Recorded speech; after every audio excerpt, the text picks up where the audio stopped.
என் கணவர் பேரு முத்து. சின்ன அடியில தான் நான் வந்தது. 9ஆம் தேதி இந்த ஹாஸ்பிட்டலுக்கு வந்தேன்.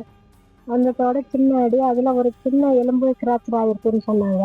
சின்ன பிளேட் வச்சு 30 நாளைக்குள்ள நான் காலு கீழே வைக்காம இருந்தா சரியாயிரும்னு சொன்னாங்க. நாங்க சம்மதிச்சு காலுக்கு ஆப்ரேஷன் பண்றதுக்கு ஒத்துக்கிட்டோம்.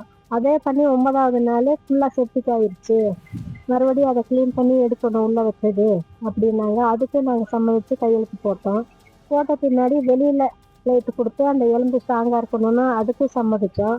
இப்போ அடுத்தது ஆஹ், அந்த ஆப்ரேஷன் பண்ணி 28ஆம் தேதி கோயம்புத்தூர் அனுப்புனாங்க. அங்க போனதுமே இது யார் இந்த ஆப்ரேஷன் பண்ணது, இங்க பண்ண முடியாது, நீங்க பார்த்த இடத்துலயே போய் பார்த்துக்கிறீங்கன்னு சொல்லிட்டாங்க. திரும்பி நாங்க வந்து 1ஆம் தேதி இங்கேயே வந்து சேர்ந்துட்டோம். வந்ததுமே எதுக்கு வந்தீங்கன்னு கேட்டாங்க. அடுத்தது என் புருஷனை வந்து நடக்கிறதுக்கு ஒரு முயற்சி பண்றோம், நடக்க வைக்கிறோம், இதுதான் பெரிய ஆப்ரேஷனு, அந்த கெட்டு போன சதையெல்லாம் எடுக்கிறோம் அப்படின்னு சொன்னாங்க. சரின்னு சொல்லிட்டு நாங்க அதுக்கு சம்மதிக்கல. இந்த நைட்டு பூரா கையெழுத்து போடுனாங்க, முடியாதுன்ட்டோம். முடிஞ்சதும் சரி கையெழுத்து போடுறோம் அப்படின்ன பின்னாடி இந்த புண்ணு ஆறுறதுக்கு நாங்க இந்த வெளியில கம்பி போடுறோம், சரியாயிரும், நடந்துருமா அப்படின்னு சொன்னாங்க. அதனால நாங்க கையெழுத்து போட்டோம். ஆப்ரேஷன் பண்ணி வந்து இதே 10ஆம் தேதி, இந்த மாசத்துல 10ஆம் தேதி ஆப்ரேஷன் நடந்தது. பண்ணு 2 நாள் ஆயிட்டு காலு கட்டு போடுறப்ப எலும்பு இல்லை. எலும்பு ஏன் இல்லை அப்படின்னு கேட்டதுக்கு எலும்பு நாங்க கட் பண்ணிட்டோம் நாங்க. ஆனா நாங்க எலும்பு கட் பண்றது எங்ககிட்ட கேட்க கிடையாது. இந்த சதைகள்லாம் சைட்ல இருக்கிறது கெட்டு போனதுதான் கிளீன் பண்றோம்னு சொல்லிட்டா கையெழுத்து வாங்கினாங்க. இப்ப எலும்பை கட் பண்ணிட்டாங்க. அதை கேட்டா உங்களுக்கு அதெல்லாம் சொல்லணும்னு அவசியம் இல்லை, யாரு வந்து கேட்டாலும் வெளியே போ, நீ மட்டும்தான் பேசணும் அப்படின்னு சொல்றாங்க. எனக்கு பயமா இருக்கு. நான் வர்றப்ப என் புருஷன் நல்ல நிலைமையில வந்தேன், சின்ன ஒரு காயத்துலதான் வந்தது.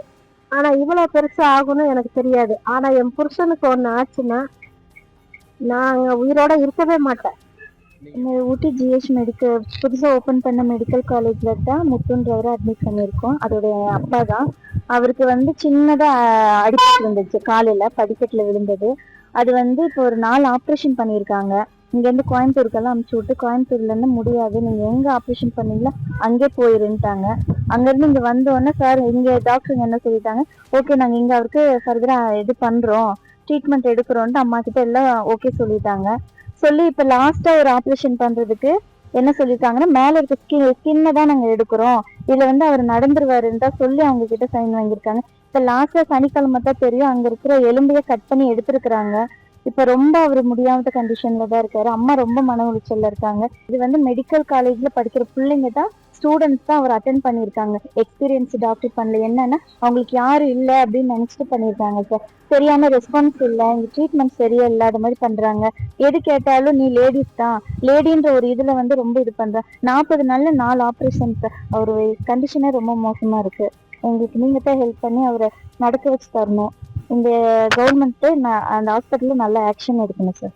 பிளே ஸ்டோர் மற்றும் ஆப் ஸ்டோரில் இருந்து பாலிமர் செயலியை QR கோடு மூலம் பதிவிறக்கம் செய்யுங்கள். செய்திகளை உடனுக்குடன் பெறுங்கள்.